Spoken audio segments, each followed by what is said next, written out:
नमस्ते दोस्तों। मुंशी प्रेमचंद की कहानी शूद्र। गांव के सिरे पर एक माँ बेटी झोपड़ी में रहती थी। माँ विधवा थी तो बेटी कुंवारी, घर में और कोई आदमी न था। बेटी गौरा बाग से पत्तियां बटोर कर लाती तो माँ गंगा भाड़ झोंकती। इससे शेर भर अनाज मिल जाता तो दोनों खाकर सो पड़ती थी। इसी से उनका गुजर बसर हो रहा था। हर माँ की तरह गौरा की माँ को भी हमेशा यही चिंता रहती थी कि किसी तरह उसकी बेटी की सगाई हो जाए। पति के मार जाने के बाद गंगा ने कभी दूसरा घर नहीं बसाया, ना ही कोई रोजगार शुरू किया था। तब भी माँ बेटी सुकून से रहती थी। इस बात को लेकर गांव के लोगों पर माँ बेटी पर संदेह होता था। सबके मन में यही सवाल आता था कि दोनों स्त्रियां कोई धंधा नहीं करती, कोई मर्द भी नहीं है, तो फिर ये इतने आराम से कैसे रहती हैं। कभी इन्हें किसी के सामने हाथ फैलाते भी नहीं देखा। कुछ न कुछ गड़बड़ जरूर है। शूद्रों की बिरादरी बहुत छोटी है, 5-10 कोस से अधिक उनका दायरा नहीं होता। आखिर क्या कारण था कि कोई गौरा से शादी के लिए नहीं तैयार होता। गौरा के शादी के लिए माँ बेटी के साथ कई तीर्थ यात्राएं की, उड़ीसा तक हो आए, लेकिन कुछ हल नहीं निकला।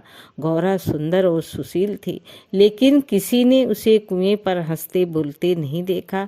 उसकी निगाहें कभी ऊपर न उठती। उसकी ये हरकत गांव वालों के शक को और मजबूत करती थी। कभी को यही लगता कि कोई स्त्री इतनी सती कैसे हो सकती। दिन गुजरते गए। गौरा की माँ को चिंता में घुलती जा रही थी। उधर गौरा की सुंदरता, उसकी जवानी गांव वालों की नजरों में चुभ रही थी। एक परदेसी गांव से दूर नौकरी की खोज में कलकत्ता जा रहा था। 10 कोस दूर पहुंचते ही उसे रात हो गई। उस समय वो उस गांव में पहुंचा था। वो लोगों से किसी कहार का घर पूछते हुए गंगा के घर पहुंचा। परदेसी को देखकर गंगा बहुत खुश हुई। गंगा में उस परदेसी से उसका नाम पूछा तो परदेसी ने बताया कि उसका नाम मगरू है। इसके बाद गंगा ने मगरू का खूब आदर सत्कार किया, उसके लिए अच्छे पकवान भी बनाए। धीरे धीरे दोनों की बातचीत भी बढ़ने लगी। इसी दौरान शादी की चर्चा भी छिड़ गई। मगरू नौजवान था, तभी उसकी निगाह गौरा पर पड़ी। गौरा एक सुंदर और शांत हाव भाव की लड़की थी, जिसे देखते ही मगरू भी मोह में पड़ गया और वो झट से गौरा से सगाई के लिए मान गया। उसने 2-4 गहने खरीदे और कपड़े उधार लेकर सगाई कर ली। गंगा बेटी दामाद को अपनी नजरों से दूर नहीं करना चाहती थी, इसलिए दोनों गंगा के साथ ही रहने लगे। 10-15 दिन भी नहीं बीते थे कि मगरू के कानों में कई तरह की बातें पड़ने लगी। बिरादरी के अलावा दूसरी जात के लोग भी कई तरह की बातें बनाने लगे। मगरू इन अटकलों से परेशान हो गया था, लेकिन वो गौरा को छोड़ना भी नहीं चाहता था। 1 महीने बाद मगरू अपनी बहन के घर गया। बहन ने खाना परोसा। मगरू ने बहनोई के साथ खाने के लिए कहा। बहनोई बोला, तुम खा लो, मैं बाद में खा लूँगा। मगरू को कुछ संदेह हुआ। उसने साफ पूछ लिया कि आखिर बात क्या है। बहनोई बोला, मैं तुम्हारे साथ नहीं खा सकता। तुमने बिरादरी से बाहर शादी की है, किसी से ना कुछ पूछा न कुछ बताया। जब तक पंचायत नहीं होगी मैं तुम्हारे साथ उठ बैठ नहीं सकता। तुम्हारी हरकत की वजह से मैं समाज से रिश्ता नहीं खत्म कर सकता। मगरू तेजी से उठा और ससुराल लौट आया। मन में बेचैन था। उसने किसी से कुछ नहीं कहा और रात के अंधेरे में गौरा को छोड़कर चला गया। इसी तरह कई साल बीत गए, लेकिन मगरू का कुछ पता न चला। पति के गायब होने पर भी गौरा उदास न थी। वो हंसती खेलती, मांग में सिंदूर लगाती, रंग बिरंगे कपड़े पहनकर तैयार होती थी। अपने पीछे मगरू एक भजन की किताब छोड़ गया था। खाली समय में गौरा उस किताब से कोई भजन गाती थी। पहले गौरा गांव की औरतों से ज़्यादा मिलती जुलती नहीं थी। दरअसल उसके पास उन स्त्रियों से बात करने के लिए कोई विषय ही नहीं होता था। गौरा के पास अब गृहस्थ जीवन की ढेरों बातें थी, जिसकी चर्चा वो गली मोहल्ले की औरतों के साथ करती थी। वो सभी को बताती थी कि मगरू कितना सहनशील है। तभी वहाँ कुछ मौजूद स्त्रियों ने पूछा, गौरा, मगरू तुम्हें छोड़कर क्यों चला गया? गौरा कहती, मर्द कभी ससुराल में रह सकता है भला? बाहर जाकर पैसे कमाना ही मर्द का असली काम है। वही जब कोई गौरा से ये सवाल करता कि मगरू खत क्यों नहीं लिखता, इस पर गौरा मुस्कुराकर कहती, अपना ठिकाना बताने से डरते हैं, जानते हैं कि गौरा सामने आ पहुंचेगी। सच कहूँ तो मैं उनके बिना एक दिन भी नहीं रह सकती।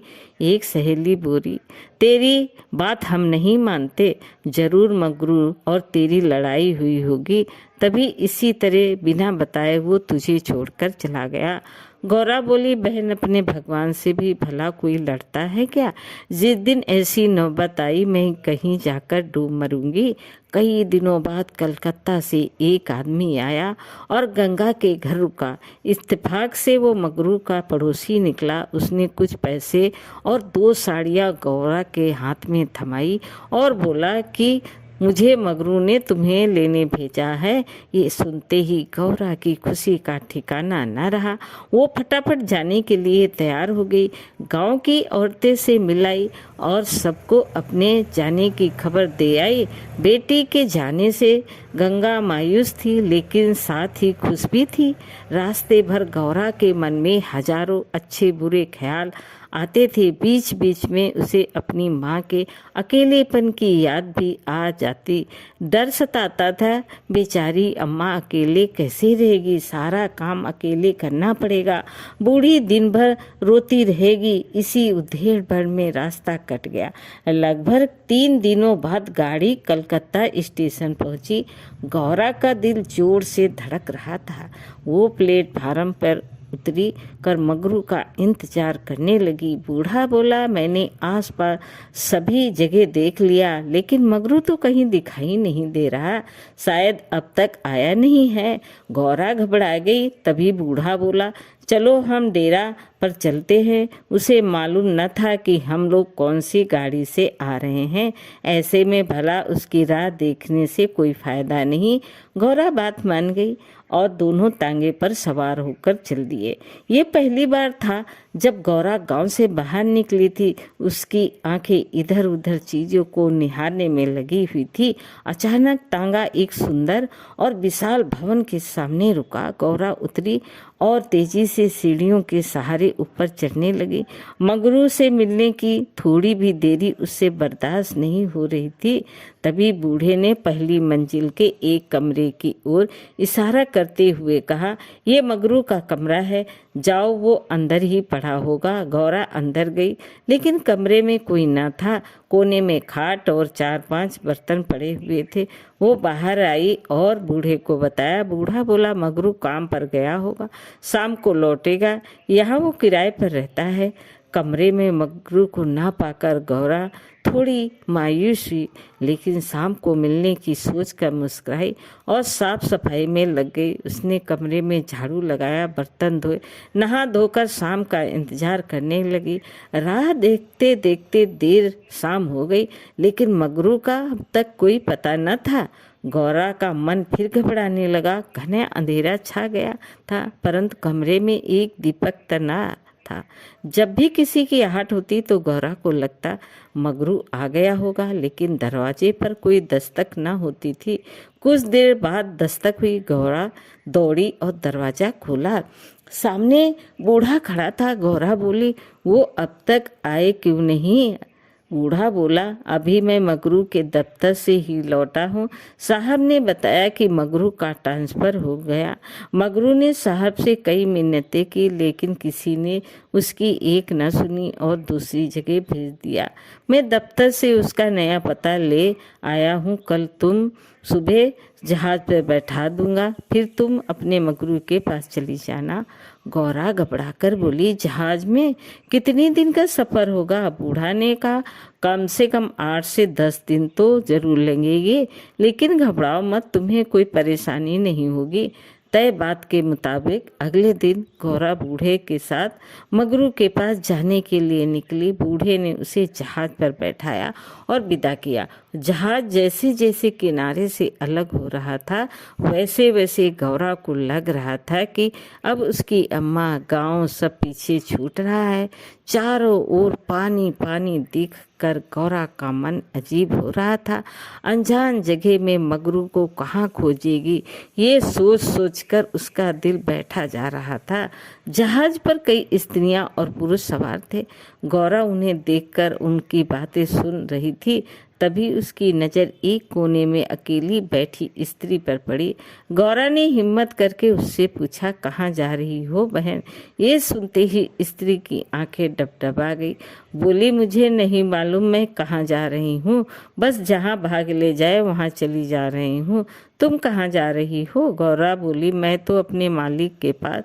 स्त्री ने झट से बोला, बहन कोई तुम्हें बहला फुसला कर लाया है, तुम किसके साथ यहाँ आई? गौरा ने कहा, मुझे एक बूढ़ा ब्राह्मण यहाँ बैठा गया, मैं तो अपने पति से मिलने कलकत्ता आई थी। स्त्री बोली, किनारे पर जो लंबा दुबला पतला सा बूढ़ा था, उसकी एक आंख फूली हुई थी, वही? गौरा, हाँ बहन वही। स्त्री बोली, बहन उसी दुष्ट ने मेरा जीवन बर्बाद किया है, भगवान करे उसकी 7 पुस्तकों को नरक नसीब हो। उस कपटी के कारण मैं किसी को मुंह दिखाने लायक नहीं रही।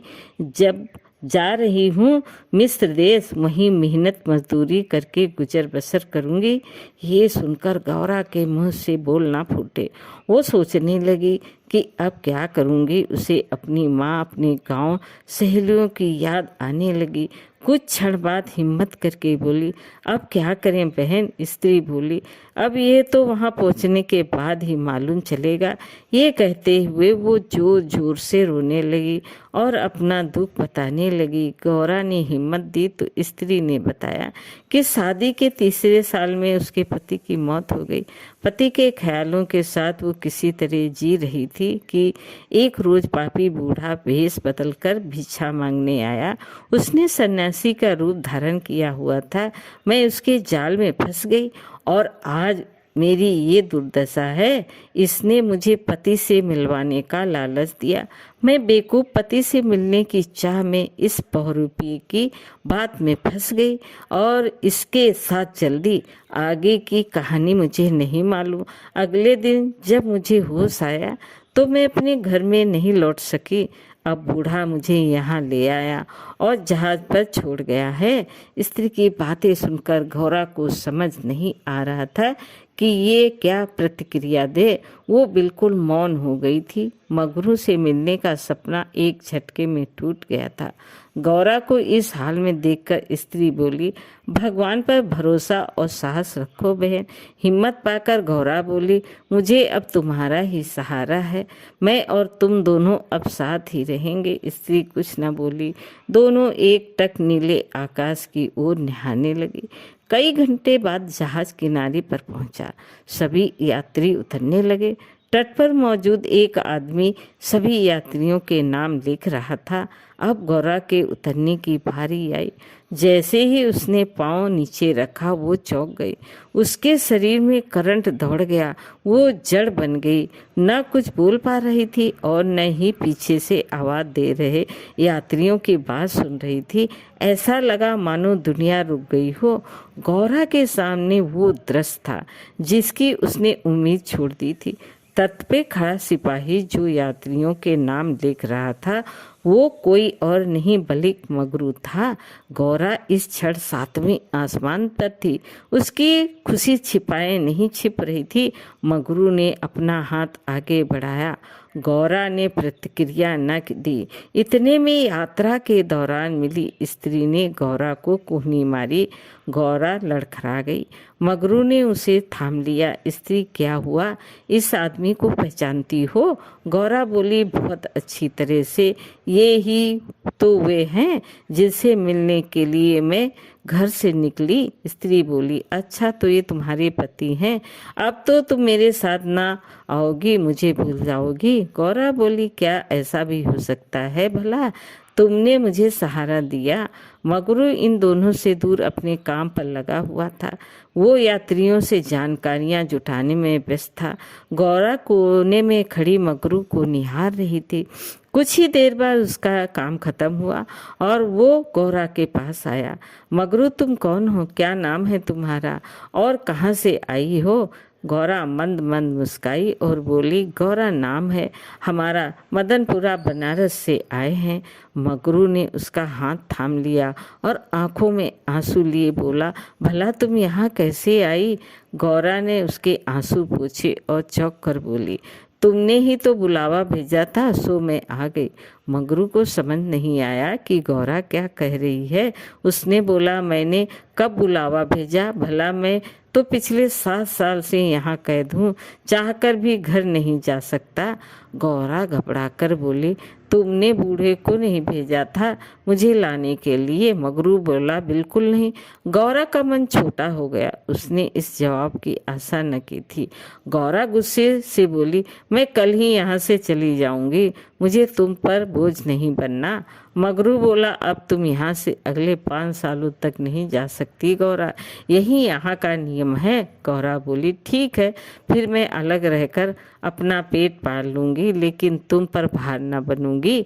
मगरू बोला, तुम मेरे लिए कभी बोझ नहीं हो सकती गौरा, तुम सती हो, देवी हो। जिस बूढ़े आदमी ने तुम्हें बहकाया उसी ने मुझे भी यहाँ भेजा।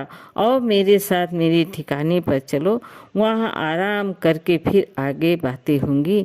वो स्त्री कौन है तुम्हारे साथ? गौरा बोली, वो मेरी सहेली है, यात्रा के दौरान जहाज पर मिली, इसका यहाँ कोई न है, अतः ये मेरे साथ ही रहेगी। मगरू मान गया। तीनों लोग पैदल चल दिए। तभी सामने से 2 लंबे चौड़े शरीर के आदमी आते दिखाई दिए। मगरू के पास आकर दोनों आदमियों ने बोला, आज से ये दोनों औरतें हमारी। मगरू के क्रोध का ठिकाना न था। मगरू चिल्लाकर बोला, ये दोनों मेरे घर की स्त्रियां हैं, इन पर आंख तक न डालना। दोनों आदमी ठहाके मार लगाकर हंस पड़े। मगरू का गुस्सा और बढ़ गया। तभी एक आदमी गोरा की ओर बढ़ा, उसका हाथ पकड़ने की कोशिश करने लगा। मगरू चिल्लाया, छूना मत वरना नहीं होगा। दोनों आदमी सहम गए और बाद में देख लेने की धमकी देकर आगे निकल गए। मगरू, गौरा, उसकी सखी आगे बढ़ गए। मगरू बोला, इसलिए कह रहा था कि ये जगह तुम जैसी औरतों के लिए नहीं है। अचानक सामने से एक अंग्रेज आ पहुंचा। उसने मगरू से कहा, जमादार, ये दोनों औरतें आज से ही मेरी कोठी में रहेंगी। मगरू ने हाथ जोड़ लिए और बोला, साहब, ये मेरी घर की औरतें हैं, इन्हें जाने दीजिए। अंग्रेज बोला, झूठ मत बोलो तुम। गौरा की ओर इशारा करके उसने कहा, इसको हमारी कोठी में भेज दो। मगरू कांप गया और ना में सिर हिलाने लगा, लेकिन तब तक अंग्रेज आगे बढ़ चुका था। साहब की बात पर अमल करना जमादार का काम था। मगरू समझ नहीं पा रहा था वो क्या करे। आखिरकार रास्ता खत्म हुआ। सामने मजदूरों के रहने के लिए मिट्टी के घर बने थे। बाहर दर्जनों की संख्या में स्त्री और पुरुष बैठे थे। सभी गौरा और सखी को गंदी नजरों से घूर रहे थे। किसी तरह नजर बचाकर मगरू दोनों औरतों को घर ले आया और खुद दरवाजे पर बैठा रहा। दोनों स्त्रियां कमरे के भीतर अपने भाग को कोसती तो मगरू दरवाजे पर बैठा रखवाली करता रहा। किसी तरह रात बीत गई। अगले रोज दिन किसी तरह कट गया। रात के तकरीबन 10 बजे दरवाजे पर दस्तक हुई। मगरू निकला तो देखा सामने सिपाही खड़ा है। सिपाही बोला, चलो, तुम्हें साहब ने बुलवाया है। मगरू बोला, भाई, तुम हमारे देश के आदमी हो, मुझ पर मुसीबत आन पड़ी, मदद करो। जाओ, साहब को कह दो कि मगरू घर पर नहीं है। सिपाही बोला, ना बाबा, बहुत गुस्से में है, मैं ऐसा कुछ नहीं कह सकता, तुम साथ चलो। मगरू के पास कोई चारा न था। वो सिपाही के साथ निकल गया। मगरू को सामने देख साहब जोर से चिल्लाया, वो औरत कहाँ है? कल तुम उसे मेरी कोठी पर क्यों नहीं लाए? मगरू ने हाथ जोड़ लिए और बोला, वो मेरी पत्नी है साहब। साहब बोला, वो दूसरी कौन थी फिर? मगरू, मालिक, वो मेरी बहन है। साहब गुस्से से बोला, हम कुछ नहीं जानते हैं, तुम उन दोनों में से किसी एक को लेकर आओ जल्दी। मगरू साहब के पैरों में गिर गया और रोने लगा, लेकिन साहब का दिल नहीं पसीजा। उसने आदेश दिया, जल्दी एक स्त्री को लेकर आओ वरना तुम्हें कोड़े पड़ेंगे। मगरू कोड़े खाने को तैयार हो गया। साहब नशे में था। उसने न आओ देखा न ताओ, हंटर निकाला और कोड़े बरसाने शुरू किए। मगरू की चीख निकल आई। साहब उसे लगातार कोड़े मारते रहे, लेकिन वो अपने घर की औरतों की इज्जत देने को तैयार न हुआ। उसने अपने प्राण त्यागने बेहतर समझा। इधर गौरा और सखी कमरे में बैठे मगरू की बाट देख रही थी। उन्हें क्या पता कि मगरू पर क्या बीत रही थी। अचानक किसी के चीखने रोने की आवाज सुनाई पड़ी। कान लगाकर सुना तो कलेजा मुंह को आ गया। ये मगरू की आवाज़ थी। गौरा दौड़कर दरवाजे पर पहुंची। मगरू की आवाज़ सुनकर उसे रहा न गया तो आवाज़ के पीछे दौड़ गई। फाटक खुला था। गौरा कोई है आवाज़ देने लगी, लेकिन जवाब न मिला। वो अंदर जा पहुंची। सामने मगरू खुले बदन लहू लुहान हुए खड़ा था और अंग्रेज उस पर चाबुक बरसा रहा था। गौरा से ये सहन नहीं हुआ। वो दौड़कर मगरू से लिपट गई और बोली, इनके बदले जितना चाहो मुझे मार लो, लेकिन इन पर दया करो। अंग्रेज खुश होकर गौरा से बोला, तुम यहाँ मेरे पास रहोगी तो मैं इसे छोड़ दूंगा। गौरा बहुत असहाय महसूस कर रही थी, कुछ न बोली। यही मगरू दर्द से करा रहा था। जिस साथ के लिए वो ये सब कर रहा था, उसी की आंखों के सामने वो उससे छूट रहा था। गौरा ने दिल पर पत्थर रखकर कहा, मुझे तुम्हारी शर्त मंजूर है, लेकिन अपने पति के स्वस्थ होने के बाद मैं तुम्हारे पास आऊंगी। अंग्रेज बात मान गए। उसने मगरू पर अत्याचार बंद किया और सिपाही को उसे अस्पताल में भर्ती कराने का आदेश दिया। मगरू को अस्पताल ले जाया गया। गौरा भी उसके साथ ही इलाज के दौरान गौरा एक क्षण के लिए भी मगरू के सामने से नहीं हटी। 4 दिनों के इलाज के बाद मगरू ने आंखें खोली। तय शर्त के मुताबिक अब गौरा को मगरू का साथ छोड़ अंग्रेज के पास जाना था। ये उसे मंजूर नहीं था। ऐसे में उसने मरना बेहतर समझा। अस्पताल के बाहर नदी की धारा बह रही थी। गौरा जाकर उसमें कूद पड़ी। आनन फानन में एक अस्पताल कर्मचारी दौड़ा, मगरू के पास आया और गौरा के नदी में डूबने की सूचना दी। मगरू की आंखों के सामने अंधेरा छा गया। उसे कुछ समझ नहीं आया। दौड़कर नदी के सामने पहुंचा और छलांग मार दी। जीते जी जो कभी साथ नहीं रह पाए, अब वो दोनों परलोक की यात्रा में साथ जा रहे थे। दोस्तों, कहानी कैसी लगी लाइक करें, सब्सक्राइब करें। धन्यवाद।